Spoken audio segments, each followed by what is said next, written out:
Bé, per abordar el nostre tema, la resolució de problemes, primer de tot hauríem d'aclarir què és un problema.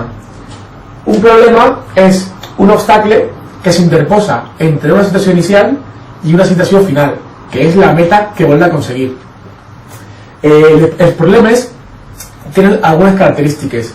Per exemple, poden ser, un problema és per una part universal i per altra particular. Per què? És universal en tant que un problema en principi és igual per a tothom. Per exemple, si anem a la presó, en principi tots tenim una situació que és igual independentment de la circumstància de cadascú. Però una altra característica dels problemes és que són particulars, en el sentit de que no totes les persones tenen la capacitat d'afrontar-los de la mateixa forma. Per exemple, una persona amb recursos econòmics tindria més facilitat d'evitar la presó perquè podria pagar la fiança, per exemple. En canvi, una persona pobra tindria més recursos per lo que el problema, que en principi és igual, sí que marcaria una diferència.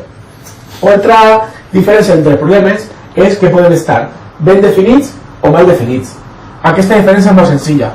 Simplement, quan un problema està ben definit, és que té una meta clara i manifesta. En canvi, com hem il·lustrat així, quan un problema està mal definit, és que la meta no queda del tot clara. Anem a continuar amb tot allò que ha dit el meu company. Quant als problemes, també podem parlar de tipus de problemes. Nosaltres hem seguit la classificació de Greno, que és la que trobem al llibre. D'una banda, tenim els problemes de transformació, que, com el seu propi indica, es tracta de transformar una situació inicial en una situació final. En aquest cas, tenim l'exemple de la Torre de Hanoi, que consisteix en transportar una sèrie de discs del post inicial a un post final. Però s'han de transferir en el mateix ordre, seguint una sèrie de regles que la persona ha de saber i no les pot quebrantar. Això li permet utilitzar l'estratègia Medify per anar comparant allò que va assolint amb l'estat final que ha d'assolir. Després tindríem els problemes d'inducció d'estructures, en els que trobem dues entitats o dues categories que estan relacionades, que tenen una relació entre elles, i la persona ha de deduir quina relació és, que sol ser per analogia. Un exemple són les analogies verbals, com la que tenim així: volant és a autobús, com timó és a vaixell.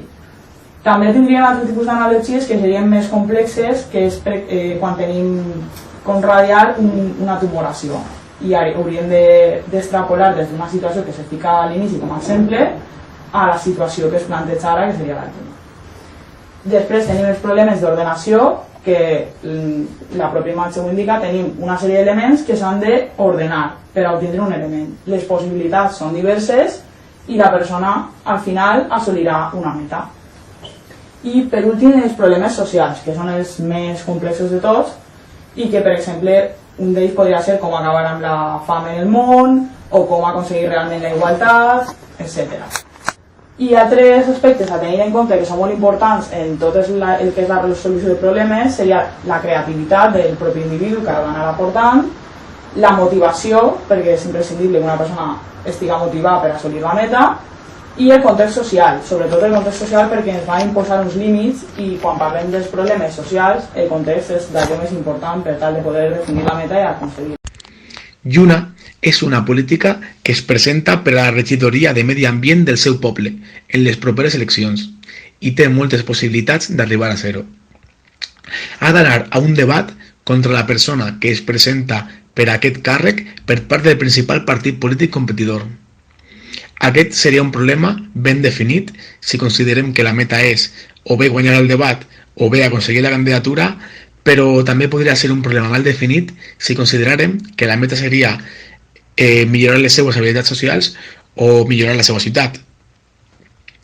Per a preparar-se el debat, Lluna fa un exercici de metacognició, en el que ha de fer una reflexió sobre les pròpies estructures cognitives, o, dit d'altra forma, sobre el propi coneixement.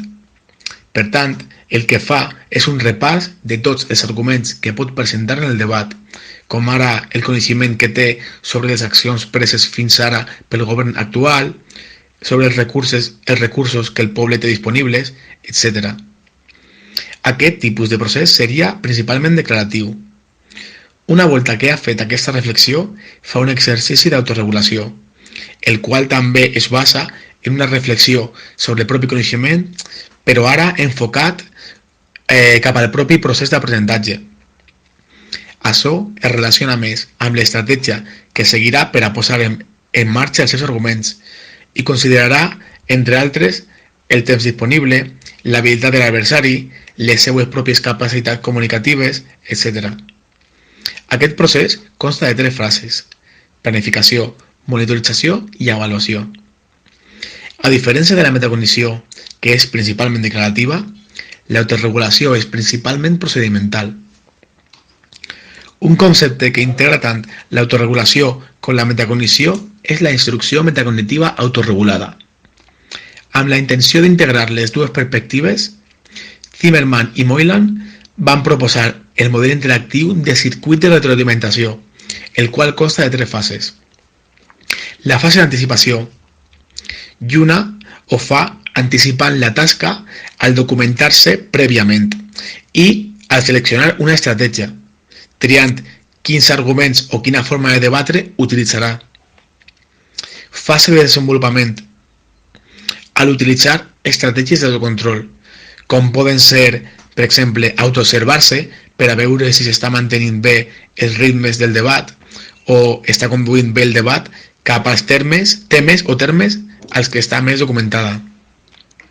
Per últim, la fase de reflexió. Aquesta fase es tracta d'una autoavaluació del treball fet i de la resposta que s'ha donat davant del problema.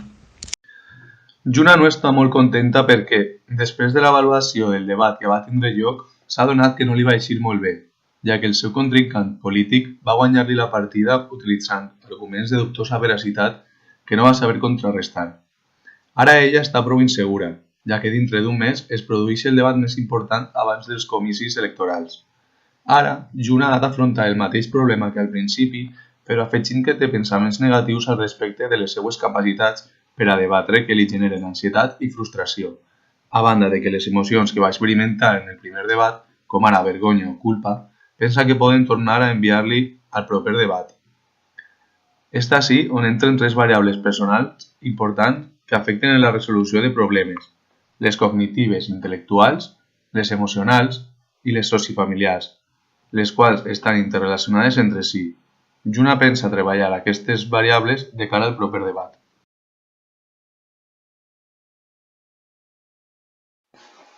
Quant a les variables cognitives intel·lectuals, que ve a ser la forma de conceptualitzar el problema a nivell de cognicions, Lluna acudeix a un psicòleg que li ajuda a reestructurar cognitivament la situació i, per tant, aconsegueix que assumisca el problema com un repte, la qual cosa l'ha ajudat a disminuir l'ansietat i frustració que experimenta quan pensa que ha de tornar a debatre. Per tal de treballar la variable emocional, Lluna s'ha apuntat a un taller d'intel·ligència emocional, impartit per un psicòleg reconegut amb la finalitat de que li ajudi a regular-se emocionalment d'una manera adequada que puga controlar la culpa i la vergonya que va experimentar en el debat i que creu que pot tornar a viure.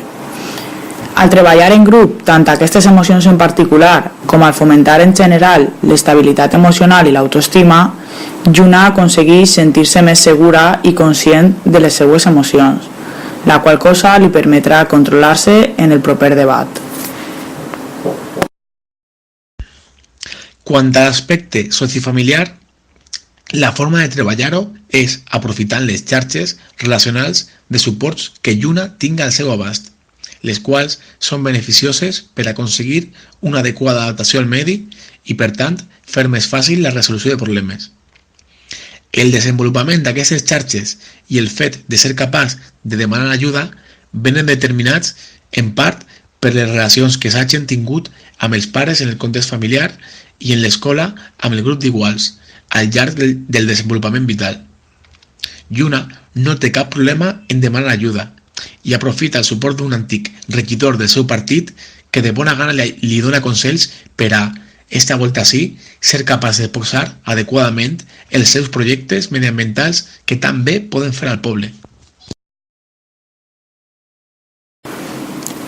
Una volta que Yuna ha treballat de forma activa sobre les variables esmentades, el que ha de fer és tornar a realitzar els processos d'autoregulació i metacognició de cara al nou debat, preparant de nou els millors arguments i estratègies, però ara després d'haver enfortit tots els aspectes de les variables que ha treballat i que li ajudaran a controlar la situació. A més, a tot això s'afegeix el fet de que ara té més experiència que abans. El resultat és que en el nou i definitiu debat sap escollir els arguments precisos en cada moment, seguint una estratègia que li permet conduir el debat cap a on ella pot explicar realment el que vol fer en el poble. Aquesta estratègia ha sigut planificada en els passos que anteriorment ha dut a terme Yuna i que ara li han permès controlar l'emocionalitat negativa per tal que aquesta no suposi un obstacle, així com que l'experiència proporcionada pel seu company de partit li ha ajudat en certs aspectes. A més, ha sigut capaç d'afrontar el problema del debat com un repte, la qual cosa li ha donat seguretat i motivació. El resultat final de tot el procés és que ha sigut capaç de resoldre amb èxit el debat, sabent deixar clar el seu programa i desemmascarant els arguments fal·laços del seu contrincant.